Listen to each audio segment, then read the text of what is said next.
মধ্যপ্রাচ্যের বাড়ছে উত্তেজনা আর তার সরাসরি প্রভাব পড়ছে বিশ্বের জ্বালানি বাজারে।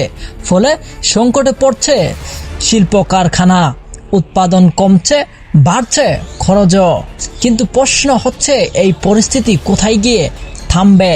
আজকের প্রতিবেদনে আমরা জানবো কেন মধ্যপ্রাচ্যের যুদ্ধ বিশ্ব জ্বালানি সংকটে আরো তীব্র করছে আর এর প্রভাব কেমন পড়ছে আমাদের দেশের শিল্প খাতে। মধ্যপ্রাচ্যে বিশ্বের অন্যতম প্রধান তেল গ্যাস সরবরাহকারী অঞ্চল।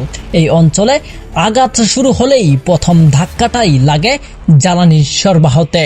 বিশেষ করে গুরুত্বপূর্ণ সামুদ্রিক পথগুলো ঝুঁকির মধ্যে পড়লে তেল সরবরাহ অব্যাহত হয়, আর তখনই আন্তর্জাতিক বাজারে হু হু করে বাড়তে থাকে তেলের দাম। আর এর সরাসরি প্রভাব পড়ে উন্নতশীল দেশগুলোতে, যেখানে কারখানা অনেকটাই নির্ভর করে আমদানি করা জ্বালানির উপর।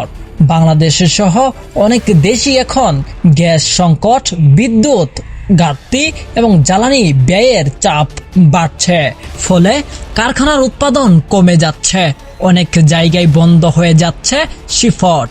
এমন কিছু শিল্প প্রতিষ্ঠানের ক্ষতির মুখে পড়ছে। বিশেষজ্ঞরা বলছেন, যদি এই যুদ্ধ দীর্ঘস্থায়ী হয় তাহলে শুধু জ্বালানি নয়, খাদ্য, পরিবহন এবং সামগ্রিক অর্থনীতিও বড় ধরনের চাপ তৈরি হবে। এতে সবচেয়ে বেশি ক্ষতিগ্রস্ত হবে সাধারণ মানুষ এবং ছোট্ট শিল্প উদ্যোক্তারা।